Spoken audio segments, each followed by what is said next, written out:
You're listening to Systemic Error Podcast. The failure was designed. Drained reflecting pool betrays Trump's claim of 350-foot gash in liner, based on an article by Sarah K. Burris. When the state invents its own evidence, power first, facts later. The Lincoln Memorial reflecting pool is being treated like a crime scene, but the reporting points in a simpler direction. The pool was drained. Visible sections showed no gash, and the damaged narrative is being driven from the top. The actual power here sits with Donald Trump and U.S. District Attorney Jeannine Pirro, who are not merely repeating uncertainty. They are manufacturing certainty before the evidence exists. The claim outran the proof. Pirro publicly accused people of intentionally destroying the pool, including an Olympian she said forcefully and violently pulled up the liner. But the charging language, as reported, is vague. It says only that he maliciously did injure, break and destroy certain property. That is not the same thing as proving a dramatic box cutter attack, and it is not the same thing as showing the 300-foot slit Trump described. The gap matters. When officials leap from allegation to theatrical detail, they are not clarifying the record. They are dressing up speculation as authority.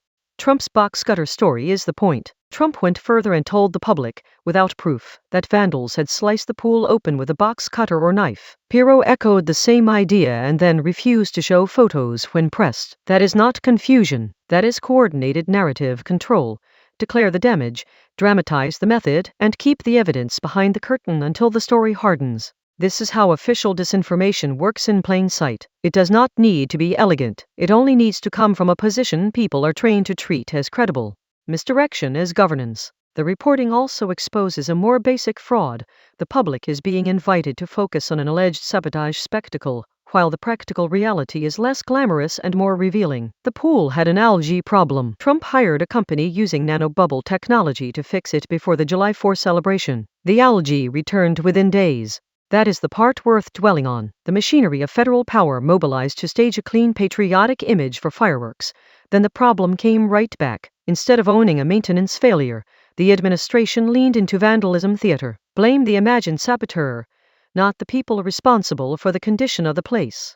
Institutional cowardice with a badge. Pirro's conduct is especially telling because prosecutors are supposed to bring discipline to claims, not amplify presidential mythology. Instead, she gave the rumor state sponsorship. When asked for confirmation, she essentially admitted there was none she was ready to show. That is not caution. It is the procedural shell around a prewritten conclusion. This is what institutional cowardice looks like when it is dressed as law enforcement.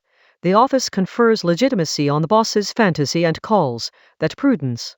The larger pattern. The deeper pattern is not about a reflecting pool. It is about how authoritarian politics uses spectacle to replace accountability. Real responsibility for public stewardship gets buried under invented enemies, and official power becomes a propaganda machine that turns ordinary administrative failure into a story of criminal sabotage.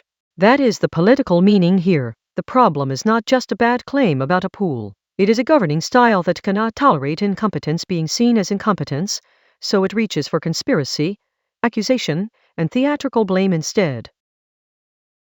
You've been listening to Systemic Error. Thanks to Alternate for today's article, with the automated voice of Lesak. Thanks for listening.